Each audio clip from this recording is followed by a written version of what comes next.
Holy Jeebus, I never thought in all my time on this earth we would have a game where players fight one another on the top of a mother flying dragon. This is the kind of game spoken about in hushed playground whispers. It's real, and who is surprised it's extremely hard to control dragons in such a frantic environment. And in my opinion, they absolutely nailed the fantasy of competitive dragon air battles. So, to help people get into this magnificent game, I wanted to talk about a few mechanics that aren't as obvious at the onset of the game. While the tutorial may have taught you how to fly, I want to touch on some quick basics to get you flying better and understanding what tricks you can employ to help your survival. Disclaimer, I'm garbage, so everything I say in this video may be wrong or outdated with changes. Remember to take these ideas and apply them to your own knowledge rather than simply assuming some idiot on the internet is right. So first things first, while you can play on a mouse, a more direct joystick is definitely recommended. You can also remap all of your controls, so make sure you are comfortable before you start. There are modes to try this out as well, outside of PvP. The mouse is very much usable, but felt really flighty and hard to precisely control in the same way a controller joystick or even a flight stick would accomplish. Boost is so much more important than this tutorial lets on to. Running out of boost is a death sentence mid-fight, as your pursuer can often catch up and flame breath you to death. A huge portion of the water below allows you to recover your boosts, even while using it to get through the area. The geysers that launch you are also a source, giving you back a single charge once you go through one. With some of the navigation tricks we'll talk about later, you can really zoom around on these paths and build back up to max quickly. If your enemies aren't doing the same, you can easily turn the tables on them with your excessive boost stock. Always be trying to keep these paths in mind. In regards to your main attack, your fireballs, there are a few key points to know. When launching them at your target, they only track and turn so fast. Their speed is modified based on your speed, so the faster you are going, the faster the missiles will go. Oftentimes waiting the extra second or two to fire these at passing targets can be very useful, as they have a much higher success rate if sent after someone who is flying away from you, rather than at a harsh angle that probably won't keep up. You only get 2 of these in quick succession, so use them wisely. In frantic moments of a fight, it can be hard to even realize that this is an option, so always be mindful that you aren't wasting your moment by firing off prematurely. But this isn't always a bad idea either. Oftentimes you can cut off a pursuit by getting in front of one of your team's targets. A good combo when someone is coming right at you is to fire off your 2 fireballs, and the moment they get in range, pop your flame breath at them. Chances are high they are committed at a high speed and may have used a lot of their boost. Even if they stop and attempt to change direction, one part of this combo will land and chunk them. Hopefully your pursuing teammate can take this moment to finish cooking up some enemy dragon. Speaking of teammates, don't leave your team to 1v1. This is a team-based game. It is incredibly hard to stop a pursuing enemy without some really tight movement, but a second player can and will absolutely help to reduce the pressure. If you see one of your teammates on the run, try and cut off the pursuer. Many players will shift their attention, giving your other teammate the ability to turn around and join the fight with you. Joining an in-progress chase like this will often mean you are up boosts and will be much more mobile and lethal than your prey. I don't use that word without merit. When choosing your fights and playing each round, it is imperative to remember a couple of key points. Damage is relatively permanent outside of power-ups. Once you get into a fight, chances are high that only one of the combatants are making it out alive. This means that aggression is way more important than defensive maneuvers. You can spend all your boost dodging, all of your awesome tricks escaping, only to have been hit by 2 or 3 things during the pursuit. The enemy team is now at an advantage because you are not at full health, and your opponent is untouched. So to combat this, always be moving to intercept another target, especially one who is fighting your teammates. And I mean always.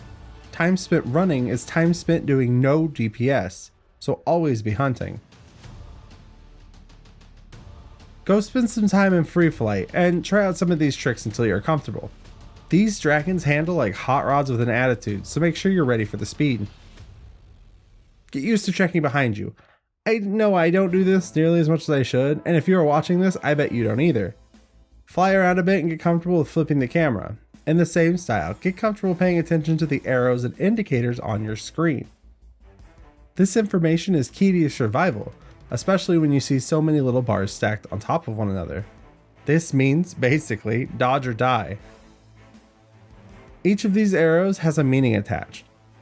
Learn the difference between enemy locked on, and enemy attacking. Being able to tell these different statuses can be a huge help to your decision making in the heat of battle. There are also colorblind options if you are in need of them. Play around with these settings to help make it all clear for you. Also, if you, like me, hadn't noticed until going back and watching some footage, there are 2 pips above your aim reticle. This is your fireball charge. The reticle itself is also the amount of flame breath you have stored. I don't know how I didn't see this sooner, and for that alone I wanted to add this here. Learn how to use your stop and understand you don't constantly need to be at max speed. The higher your speed, and doubly so during a boost, the harder it will be to turn. Get comfortable using your slow to stop at a rock, quickly turning, and then using the initial oomph of a boost to redirect your dragon in a hurry. And it's not always best to use this left or right, but often using it to dive over the top of a rock or turn into a launcher can throw your pursuers into a rock or simply cause them to lose you. Doing this combined with this invisibility ability or the burst technique can be an absolute game changer. Do not underestimate the impact confusion can add to a fight. Which brings me to use your abilities, especially if you play Marauder. It's better to use them and fail to hit than simply not use them at all.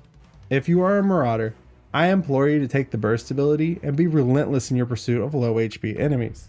When pursuing these weakened enemies, you will often be targeted. Burst will cause projectiles to not track that are following you for a moment, and will break lock-ons if line of sight is broken. One of the tricks to a Marauder?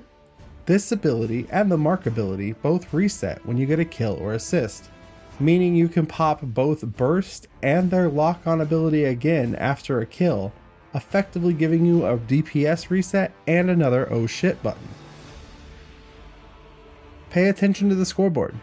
Did XX Dragon Master XX run a train on your whole team last round? Focus on them. Be relentless in your attacks. This game is not easy, and going after the weakest player is a strategy that sometimes works. But shutting down the best player can derail an entire team. The opposite applies too. Someone on your team doing the heavy lifting? Follow them and attack what they do, or at least cover them. It'll win you way more games than you will lose. And that's it for this time. I'm an absolute novice at these types of games, but I'm very quickly finding out I'm just clever enough to be dangerous. I haven't the slightest idea how long I'll be enjoying this game, but I do know I desperately want to help people to understand the basics before they throw up their hands and give up before these fire boys ever got a real chance. I mean, you get to ride dragons, you get to hatch dragons, you get to dress up your dragons. This alone is beyond awesome and has my attention. This realistic approach to such a fantasy setting just feels so damn good, even if the gameplay isn't anything too crazy. The fun factor of flying these massive dragons and the incredible presentation each match comes with just does it for me. Thanks for watching. I hope I helped you to survive the skies a little bit better. Let me know in the comments if you have any questions I can help with. Subscribe for more like this, or come hang out over at my Twitch. I stream Monday and Tuesday evening, 11:45 Central to, who knows, usually around 4. Usually PvP oriented, wholesome, and always fun. Or come join my small but growing community Discord, where I post about games like this all the time and I'm always around for good discussions. See you in the skies, Dragon Rider. Oh my god, I'm such a nerd!